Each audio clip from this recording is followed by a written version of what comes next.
हमने साकिब एक्सपेक्टेशंस बड़ी मैनेज की इस हद तक कि हमने मालूमात, एक साहब ने, मैं दोबारा दोहरा दूँ, मैंने एक ट्रांसलेशन में कहा था, उन्होंने कहा था जान दे देंगे, मालूमात नहीं देंगे आपको। और अल्हम्दुलिल्लाह खैर जान उनकी बची, अल्लाह उनको सलामत रखे, लेकिन मालूमात भी उन्होंने नहीं दी। लेकिन इसके बावजूद एक्सपेक्टेशंस लेवल बहुत हाई थी। हमारे बहुत सारे दोस्त जो हैं वो एक्सपेक्टेशंस के बहाव में बहते चले गए और कहा जी कि ये तो बस फ़ौरन अब हुआ कि तब हुआ। उसकी वजह क्या है? आई थिंक जो वर्ड आपने यूज़ किया ना कल्मिनेशन पॉइंट का, आई थिंक वो कल्मिनेशन पॉइंट पाकिस्तान ने कभी एक्सपेक्टेशंस, पाकिस्तानी गवर्नमेंट ने एक्सपेक्टेशंस कभी इतनी बढ़ाई नहीं थी। अगर आप आज से 2-3 हफ्ते पहले जो है वो चले जाएं तो गवर्नमेंट की तरफ से जो ऑफिशियल नैरेटिव दिया जा रहा था वो ये था कि हमने अपना काम कर दिया है, हमने सीज़ फायर अचीव कर लिया है, जो कि बहुत बड़ा था, और हमने दोनों को टेबल पे भी बिठा दिया है। इससे ज़्यादा हमारा काम नहीं है, दोनों आपस में बात करेंगे, दोनों की डील होती है नहीं होती है, हमारा इससे कोई ताल्लुक नहीं, जो सक्सेस हमने लेनी थी वो हमने ले ली। बट उसके बाद जब ये सीज़ फायर हुआ, उसके बाद फिर ट्रंप ने अनाउंस किया कि जब वो दोबारा ये डील ख़राब हो सकती है, उसके बाद फिर पाकिस्तान से एक एक्सपेक्टेशन ये हुई कि पाकिस्तान शायद अब फैसिलिटेटर के रोल से आगे मीडिएटर के रोल पे जा रहा है। आई थिंक वो रोल पहले भी पाकिस्तान का था, बट पाकिस्तानी गवर्नमेंट ने कभी इसको एक्नॉलेज नहीं किया था, शायद जिसकी वजह से पाकिस्तानी गवर्नमेंट से जो है वो कुछ एक्सपेक्टेशन हुई कि हम लोग मीडिएट करेंगे। But in terms of culmination point, in terms of Pakistan की सक्सेस, आई थिंक वो पाकिस्तान ने उसी दिन अचीव कर ली थी जब प्राइम मिनिस्टर शहबाज शरीफ ने ट्वीट की कि दोनों साइड्स को सीज़ फायर करना चाहिए। उसके 2 घंटे के अंदर दोनों साइड ने उस बात को एक्नॉलेज किया और पाकिस्तान एक ऐसी पोजीशन के ऊपर आया जो आई थिंक मेरे लाइफ टाइम के अंदर शायद आप आई थिंक 1998 के जो ब्लास्ट हैं उसके बाद से इतनी बड़ी इंपॉर्टेंस पाकिस्तान को शायद कभी नहीं मिली। So I think culmination point Pakistan का इन टर्म्स ऑफ टॉक्स आ चुका है, डील होगी, वो आइसिंग ऑन द केक होगा। वो आइसिंग, अगर आपको उसको खबर तो बताया मैं हमारी फोन पे देखते हैं।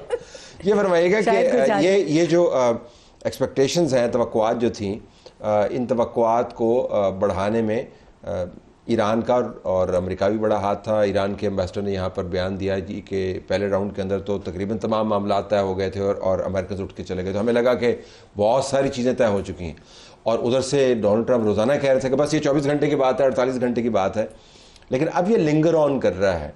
तो अमन तो है, लेकिन जंग के बादल अभी मौजूद हैं। आपकी असेसमेंट्स क्या हैं जो इन लोगों से आप बात कर रहे थे? थिंक कि कॉन्फ्लिक्ट इज़ अ पॉसिबिलिटी, या अब वो जो हमने अचीव कर लिया उसके बाद कॉन्फ्लिक्ट होने का नहीं? तो साहब आई थिंक कॉन्फ्लिक्ट की तरफ अब दोनों का दम खम नहीं है, नहीं जाना चाहेंगे दोनों। फिर पाकिस्तान बीच में है, ख़ास तौर पे एक बड़ा एक वाइज डिसीजन है, अगर वो फील्ड मार्शल का भी है या अमेरिका का भी है, ईरान का भी है, या अगर तीनों का है, पाकिस्तान और इन दोनों ममालिक का, कि let's keep it shuttle diplomacy online via hotlines. जैसे पहला सीज़ फायर हुआ था वो वाया हॉटलाइन हुआ था, आपको याद होगा, यहीं से इसी स्टूडियो से खबर ब्रेक की थी आपने, और वो सक्सेसफुल भी रहा। I think they decided to get rid of media, get rid of social media. Everybody was just creating a hype के अभी सेकंड राउंड है, थर्ड राउंड है, फोर्थ राउंड है, देन साइनिंग सेरेमनी है। तो आई थिंक टेबल लगे हुए हैं, कैमरे मौजूद हैं। आई थिंक खामोशी इज बेटर आंसर। और मुझे ये लगता है कि जिस तरह चाइना समिट की तारीख करीब आती जाएगी, they will try to get rid of the whole scenario. और मुझे एक छोटी सी शरारत इसमें यह भी लगती है कि President Trump would not give this credit and trophy to anyone, even his own son in law. वो चाहेंगे कि ये बात बन जाए और वो अचानक किसी तरह किसी भी अगर ट्रंप ने करना होता तो वो डेट खुद तय करते। तो ईरानियंस भी तो बीच में मौजूद है ना, उनको तो डिप्लोमेसी किसी और तरफ जारी है।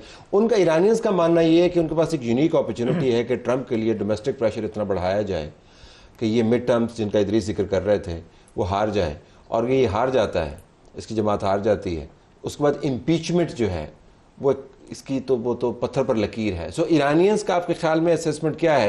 वो जल्दी इसको क्लोज करना चाहेंगे या उनका है कि ज़रा लिंगर करें, उनके ऊपर डोमेस्टिक दबाव ज़्यादा बढ़ाएं? नहीं, देखिए अब इसकी जो ये चीज़ आ जाती है स्टेट ऑफ होर्मुज़ के ऊपर, कि अमेरिकन असेसमेंट जो थी जब उन्होंने ब्लॉकेड लगाया, और ब्लॉकेड आपको पता है कि उसकी ये जब नेगोशिएशन स्टार्ट हो गई उसके बाद 13 तारीख से इफेक्ट में गया। तो अमेरिकन असेसमेंट ये थी कि हम इकोनॉमिकली स्ट्रेंगुलेट करेंगे ईरान को, हम अपनी एस्केलेशन की एक पोजीशन रखेंगे कि जिस वक्त हम चाहेंगे ईरान को हिट करेंगे। 3 उन्होंने कैरियर्स लगा दिए, लेकिन ईरान ने इस चीज़ को फोर्सी किया हुआ था। उन्होंने बहुत ज़्यादा तेल पंप आउट करके, आपने अगर उन दिनों की खबरें पढ़े, 190 मिलियन बैरल उन्होंने चाइना पहुँचा दिया था। अच्छा, फिर उसके बाद फिर आप देखें 13 मुल्क के बॉर्डर्स तकरीबन लगते हैं ईरान को, ना कोई मैरीटाइम में 7 और 6 मेरे ख्याल में डायरेक्ट बॉर्डर्स लगते हैं। तो लैंड रूट्स के ज़रिए भी वो अपना सप्लाईज को कर रहे हैं। जो अमेरिकन असेसमेंट है उसमें यह है कि जैसे आज भी आपने कल शायद पढ़ा, ट्रंप ने कहा कि 3 दिन में इनकी पाइपलाइंस फटना शुरू हो जाएंगी क्योंकि वो प्रोडक्शन को कंट्रोल नहीं कर सकेंगे। तो ये जो ये गलत जो नहीं, ये जो गलत असेसमेंट्स हैं, ये ट्रंप को एक उसमें धकेल के जा रही हैं। और जहां तक आप बात कर रहे हैं स्ट्रेट ऑफ होर्मुज की, इसकी पॉलिटिकल कॉस्ट भी है, इकोनॉमिक कॉस्ट भी है। इकोनॉमिक कॉस्ट दोनों मुल्क बर्दाश्त कर रहे हैं, पॉलिटिकल कॉस्ट ट्रंप बर्दाश्त कर रहा है कि जितना ये प्रोलॉन्ग होगा तो इतनी उसको, यानी कि पंप के ऊपर जब एनर्जी प्राइसेस या पेट्रोल गैस प्राइसेस बढ़ेंगी, दिस विल सैप वो जो होगा दी सेंटिमेंट। और अभी जो यूनिवर्सिटी ऑफ मिशिगन का जो कंज्यूमर सेंसिटिविटी इंडेक्स है, that's the lowest in the recent crisis. आपको कोविड देख ले, आप उसका देख ले, यूक्रेन की वॉर देख ले, इट्स 49 और या 47% है। Plus Commonwealth Bank of Australia ने कहा है कि America would back down first. So जो ईरानी असेसमेंट है, जो मैं अभी आज भी कहीं पढ़ रहा था, कि वो 45 डेज मैक्सिमम ये रख सकता है। तो अगर जो उससे ज़्यादा जो ट्रंप के 3 दिन है, लेकिन 45 और थोड़ा सा वो जो बाकी 2 पॉइंट्स डिस्कस हुए तो उसमें थोड़ा सा इनपुट देना चाहता कि जो वहाँ पे न्यूक्लियर फाइल तो ज़रूर डिस्कस हुई होगी, क्योंकि this is one of the main issues. जो वहाँ पे एक इम्पोर्टेंट आदमी बैठा हुआ था, वो उनके GRU के चीफ था, जो इंटेलिजेंस चीफ है। और आपको पता है कि कुछ दिन पहले उनकी नेशनल जो सिक्योरिटी काउंसिल है, उन्होंने ईरान को वार्न किया कि जी ये दोबारा एक जंग शुरू कर सकते हैं, एस्केलेशन हो सकती है, it's not completely off the table as yet. तो यकीनन वो एस्पेक्ट भी डिस्कस हुआ। इन्होंने इंटेलिजेंस सपोर्ट भी दी ईरान को, टारगेटिंग में असिस्टेंस दी, डिप्लोमेटिक शील्डिंग की। तो they must be looking at beyond the cease fire कि किस तरह से हम करना। लेकिन अनस इसमें एक और ज़बरदस्त जावे ये भी है कि जो खौफनाक तरीन हथियार है इसराइल और अमेरिका का, वो असैसिनेशंस का है, और उन्होंने बेदरेग उस हथियार को इस्तेमाल किया है। अब उन्होंने उस हथियार के ऊपर फ़िलहाल हाथ रखा हुआ है, लेकिन उसको इस्तेमाल नहीं कर रहे। इसराइल ने तो खैर डिक्लेयर किया कि हम वेट कर रहे हैं इस चीज़ का। सो इन अ वे कहीं पर आपको लगता है कि अमेरिका भी चाहता है कि रशिया के साथ बातचीत हो, ओमान के साथ बातचीत हो, तो ये जो सिस्टम है ये डिसरप्ट ना हो। आपको लगता है दिस बैक एंड अंडरस्टैंडिंग है? ये मेरे ख्याल से दोनों साइडों की, सिर्फ ईरान नहीं बल्कि अमेरिका की भी अंडरस्टैंडिंग है कि दोनों जंग लड़ सकते हैं, लेकिन जंग जीत नहीं सकते। जंग लड़ना एक अलग चीज़ है, जंग जीतना, और जंग के मैदान में मॉरल विक्ट्री कुछ नहीं होती। या तो आप जंग एब्सोल्युटली जीतते हैं या आप हार जाते हैं।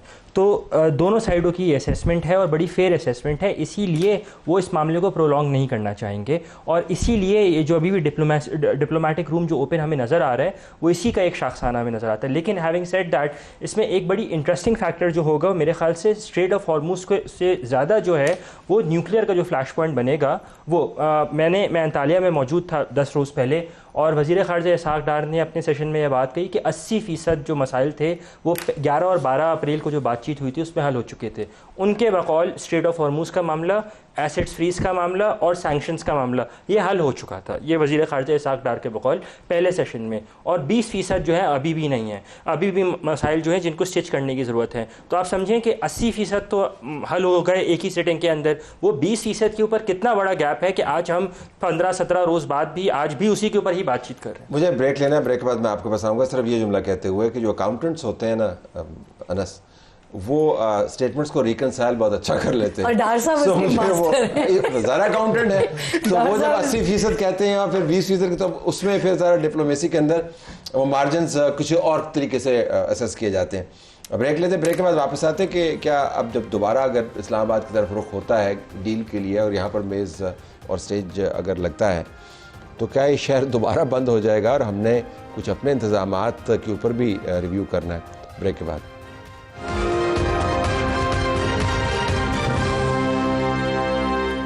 इस्लामाबाद टॉक्स का मामला अब किसी और तरफ चला गया, लेकिन अभी भी कहा जा रहा है कि इस्लामाबाद के अंदर ही डील होगी। तो